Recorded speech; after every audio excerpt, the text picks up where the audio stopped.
বলছি, তুমি বললে যে তোমাদের হোটেলের নিয়ম অনুযায়ী কাস্টমারদের খুশি করা হয়, তো রাতে বইয়ের চাহিদাটা মেটানোর কি ব্যবস্থা আছে?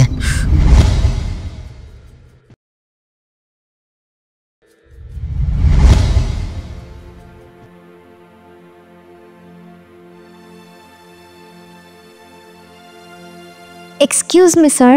ইয়েস।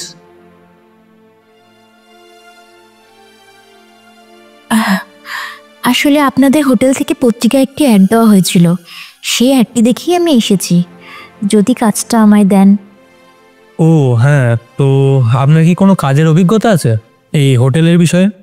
না স্যার, আসলে আমি নতুন, কাজটা খুব দরকার, তাই স্যার। দেখুন ম্যাডাম, আপনি তো এই কাজের জন্য একদম পারফেক্ট, আর আপনাকে দেখতেও বেশ সুন্দর। কিন্তু আমি এখন কি করি বলুন তো? স্যার তো আবার 3 দিনের জন্য বাইরে গেছেন। প্লিজ স্যার, একটু দেখুন না, আসলে কাজটা আমার খুব দরকার। আচ্ছা দাঁড়ান, আমি এবার স্যারকে ফোন করি, দেখি স্যার কি বলে।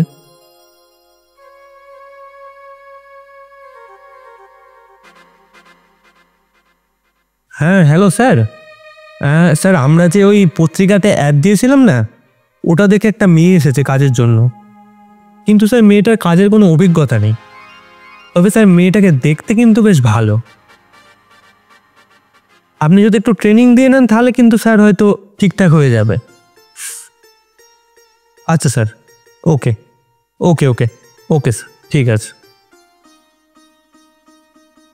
স্যার, কাজটা কি আমার হবে? দেখুন, আপনার সাথে কথা বলে আমার খুব ভালো লেগেছে, তাই আমি স্যারকে বলে আপনার জন্য কাজটা একদম কনফার্ম করে দিলাম। তবে হ্যাঁ, স্যার কিন্তু আপনাকে যে কোনো দিন পরীক্ষা করতে পারেন, তাই আপনি আগে ভালোভাবে ট্রেনিংটাকে নিয়ে ভালোভাবে উপযুক্ত হয়ে নিন। আর হ্যাঁ, আজ থেকেই কিন্তু আমি আপনাকে কাস্টমারদের রুমে পাঠাবো। তুমি কিন্তু তাদের সাথে একদম সঠিক ব্যবহার করবে, কেমন? আপনি চিন্তা করবেন না স্যার, আপনি দেখবে আমি ঠিক পারবো। আর আপনাকে অসংখ্য ধন্যবাদ স্যারকে বলে মত করানোর জন্য। ওকে ওকে, ঠিক আছে। তুমি এখন সোজা যাও, সোজা গিয়ে দেখবে আমাদের স্টাফ রুম আছে, ওখানে গিয়ে আগে তুমি তোমরা ওই ড্রেসটাকে চেঞ্জ করে নাও। ওকে ওকে স্যার, আমি এক্ষুনি যাচ্ছি।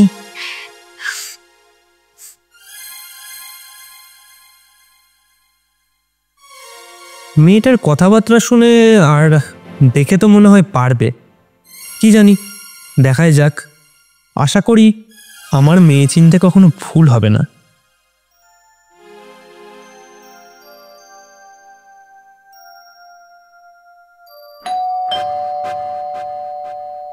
দরজা খোলা আছে, ভেতরে চলে এসো।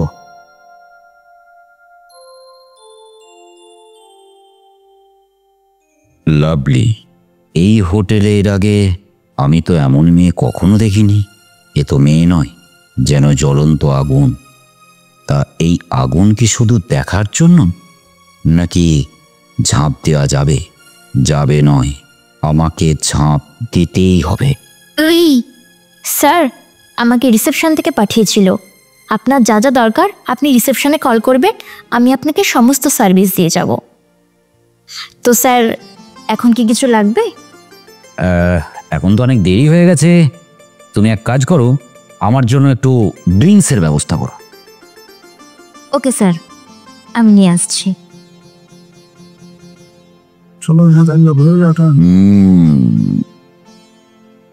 হোটেলের মালিকের ট্যালেন্ট আছে বলতে হবে। শালা এরকম মেয়ে থাকলে হোটেল তো একেবারে রমরমিয়ে চলবে।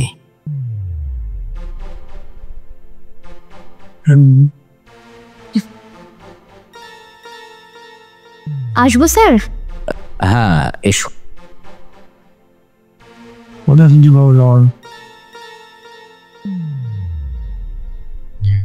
কি হলো, দাঁড়িয়ে রইলে কেন? বসো। না স্যার, আমাদের হোটেলে এরকম কোনো নিয়ম নেই, যদি কোনো কিছু দরকার হয় রিসেপশনে কল করে দেবে, আমি সাথে সাথেই চলে আসবো। ও আচ্ছা, এই ব্যাপার। কিন্তু আমি তো একা, তুমি 2টো গ্লাস নিয়ে এলে। আমি তো ভাবলাম যে তুমি শুধু আমার সঙ্গে খাবে। না স্যার, আসলে আমাদের হোটেলে এরকমই নিয়ম, ট্রের মধ্যে সবসময় 2টো গ্লাস দেওয়া হয়। ও আচ্ছা, বুঝলাম। তো আমার রিকোয়েস্টে বসে কেকটা একটু বানিয়ে দাও না। স্যার, আমাদের হোটেলের নিয়ম কাস্টমারকে খুশি করা, তাই আপনার রিকোয়েস্টে আমি শুধুমাত্র 10টা মিনিটই বসতে পারি। Thank you.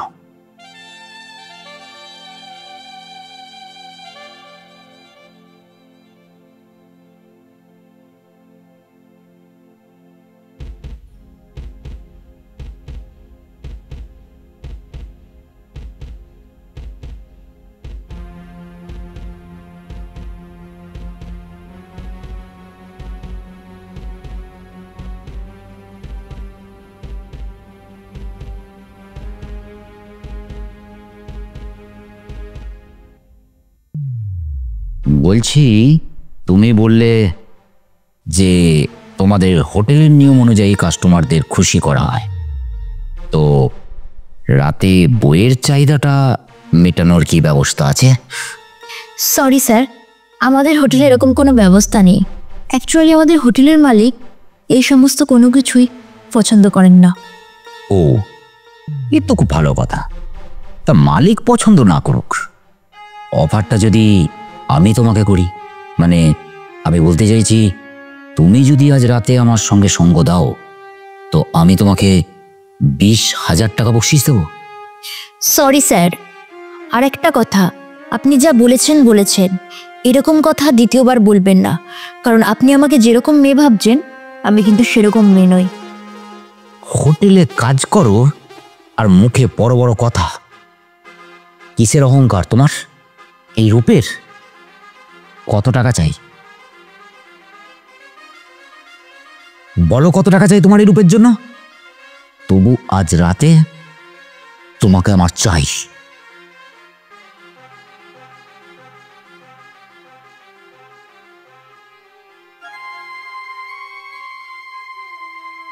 আমি জানি এরপর হয়তো আমার এই কাজটা থাকবে না। মায়ের শরীর খারাপ, তার চিকিৎসার জন্য হোটেলে কাজটা নিয়েছিলাম।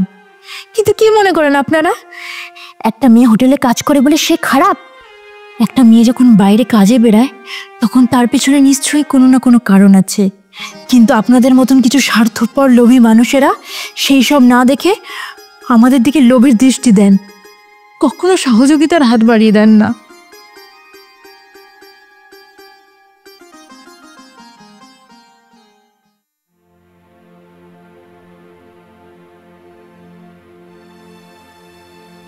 কি হয়েছে মেঘা, তুমি এরকমভাবে কাঁদছো কেন? সরি স্যার, আপনি যে কাজটা আমার পাইয়ে দিলেন সেটা আমি রাখতে পারলাম না, আমায় ক্ষমা করবেন। তুমি কি বলছো? আমি তো কিছুই বুঝতে পারছি না, খুলে বলো সবটা আমাকে। আপনি যে কাস্টমারটা সার্ভিসের জন্য আমায় পাঠিয়েছিলেন সেই কাস্টমারটা একদম ভালো নয়। আমি ওনার প্রস্তাব রাখিনি বলে উনি আমার সাথে জোর জবরদস্তি করেছে, আমার গায়ে হাত দিয়েছে। আরে এটা তুমি কি করেছো মেঘা? উনি আমাদের হোটেলের কোনো কাস্টমার না, উনি আমাদের এই হোটেলের মালিক। এটা আপনি কি বলছেন স্যার? এই কথা আপনি আমায় আগে বলেননি তো। আর বললেও ওরকম চরিত্রহীন মালিকের হোটেলে কাজ করা আমার পক্ষে একদম সম্ভব নয়। একদমই না। এভাবে আমি কখনোই কারোর পরীক্ষা নিই না। বাট কাল যখন রাস্তায় তুমি তোমার দাদার সঙ্গে কথা বলছিলে, আমি তখন ওই পাশ দিয়ে যাচ্ছিলাম, আর তখন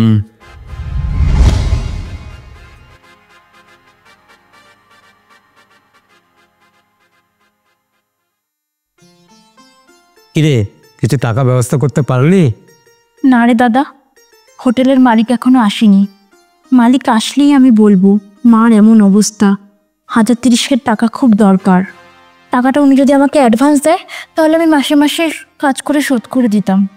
যা করবার একটু তাড়াতাড়ি কর, মার মুখের দিকে আর তাকাতে পারছি না। মালিক আসুক তারপর আমি বলছি। হোটেলের সবার মুখে শুনেছি মানুষটা খুব ভালো, অনেকের অনেক উপকার করে। দেখি না আমার এই উপকারটা যদি উনি করে দেন। তবে একটা কথা, মায়ের কথা অনুযায়ী কোনো ভুল কাজ করে টাকা রোজগার করিস না। তুই নিশ্চিন্তে থাক দাদা, তাতে যদি আমার মাকে হারাতে হয় আমি হারাবো, তবে ইজ্জত বিক্রি করে কোনো টাকা আমি উপার্জন করব না।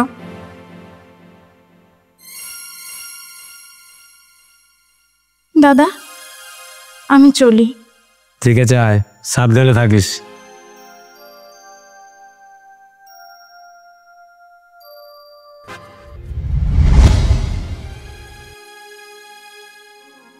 তাই তোমায় একটু পরীক্ষা করছিলাম যে তোমার মায়ের চিকিৎসার জন্য যে কোনোভাবে তোমার টাকা রোজগার করার ইচ্ছা আছে কি না। সরি স্যার, আমায় ক্ষমা করবেন।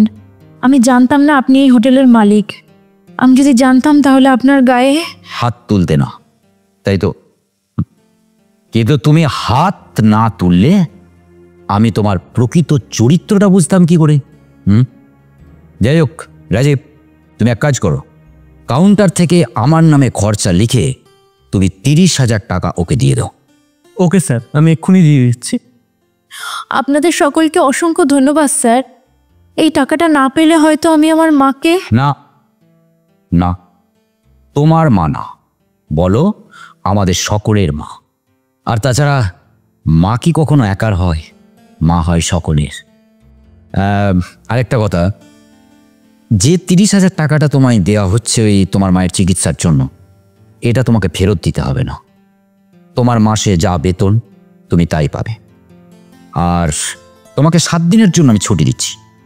এই 7 দিনের মধ্যে তুমি তোমার মাকে চিকিৎসা করিয়ে তারপর ডিউটিতে আসবে। আর যদি তার মাঝে কোনো প্রয়োজন হয় বা অসুবিধা হয় তাহলে অবশ্যই ফোন করবে। আমি এখন আসি। আপনাকে অনেক ধন্যবাদ স্যার। আপনি এই কাজটা আমাকে না পাইয়ে দিলে হয়তো। তুমি ভুল করছো মেধা, আমরা তো শুধু উপলক্ষ মাত্র, সব তো ওই ভগবান।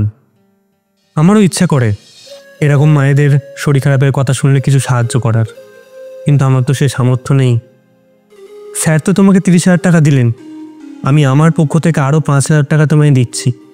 তুমি তোমার মায়ের চিকিৎসার কাজে লাগাও।